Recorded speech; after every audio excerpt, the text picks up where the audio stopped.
Are there any names or acronyms for your discipline? Well, I've been called all kinds of things. I always remember a little brother of my student. He always calls me, "You're my little brother's eye teacher." That's not my real formal title. Mostly the formal title is teacher of the visually impaired, or they say TVI, but sometimes they'll say VI teacher. But those are the basic two that I can think of. Yeah, VI teacher is used quite a bit, but I think TVI is more common now. What are your roles and responsibilities regarding students who are deaf-blind? Well, there are several aspects. One is that providing direct service to the student, and that would be if that student needs Braille, teaching Braille, helping the student if the student has tracking problems, working on that, using adaptations such as magnifiers, CCTVs, which are closed-circuit televisions, to enlarge material. Also we provide materials to the students in large print or Braille, or adapting diagrams, particularly such as maps or charts and such. We also work as consultants. We provide consultation services to the teachers. Especially with when you have just a visually impaired student, the teachers already don't know what to do. When we have a deaf-blind student, they really don't know what to do.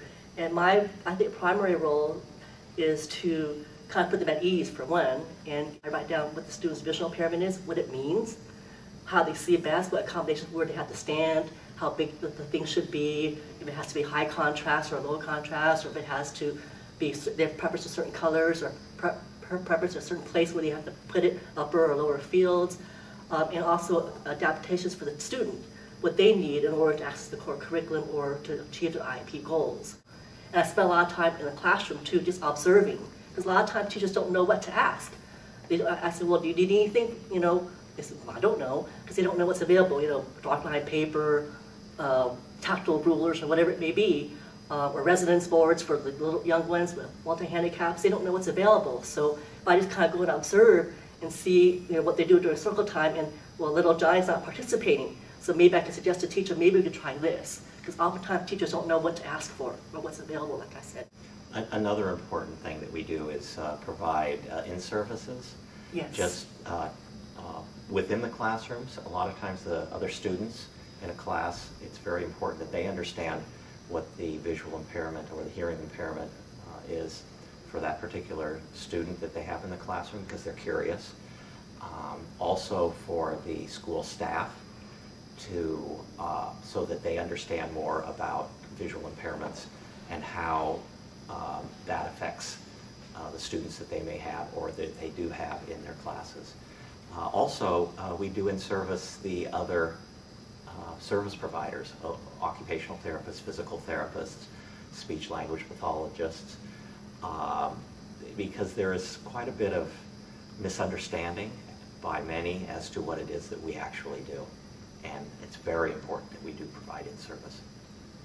And the in-service also helps the visually impaired or deaf-blind student themselves, because a lot of times, like I have one student that is losing his vision and is having trouble with that transition and not want to learn Braille and doesn't want to be different. Who wants to be different? And doing this in-service, it helped him understand what his visual impairment is and what's going on. And so we helped him understand it, and then we brought in different simulators so the kids could try different visual impairments. And then we did some Braille, and they all thought Braille was cool. And when the other kids thought it was cool, all of a sudden it was okay to use. And he wrote me a note. It said, "Miss Ellie, they think Braille is cool. You were right." And so he's doing really well. Yeah, it's really important that the student understand about their own visual condition or whatever disability that they have, that they understand it. Because many times a student will not, if they're not really clear on how they differ from other people, they don't really know how to ask for, or when it's appropriate to ask for assistance. Maybe they just assume that everybody is struggling the same way that they are. and that if they understand the differences, you don't want to emphasize the differences frequently, but it is important that they understand differences so that they know what it is that other people are seeing and that they are not seeing, so that they know when it's appropriate to ask for assistance, particularly from the classroom teacher, when they need to go up closer to the board, or when they need to ask for something on a piece of paper that others might be able to see clearly, but maybe need to have it enlarged. They can ask the teacher right at that point, or have the teacher explain something verbally that is being presented visually. What is the difference between a teacher of the visually impaired and an orientation and mobility specialist? How I tend to explain it is, in a very simple way, is the VI teacher tends to work in the school, in the classroom, whereas the orientation and mobility specialist tends to work sometimes out in the hallways or out in the yard in the school or out in the community, the world. And that the orientation mobility teacher is working on travel skills. Like OT is more fine motor and PT is more gross motor. O&M is more gross motor and vision is more fine motor, do more of the tactile things. We do all the adaptations for the curriculum. If you need a tactile map or tactile geometry to a cooking project, and making the different size cups, things like that. We do a lot of adaptations for the classroom things, and O&M does more adaptation for the environment in the classroom, traveling to the classroom.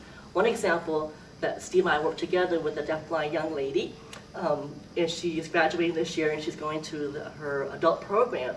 And so I work on the tactile symbols of her new program site. And so we went around together, looked at her site, and we found tactile symbols for each site, like the kitchen, the office. I have the symbols, she touches the symbols, and Steve teaches her the routes from one place to another.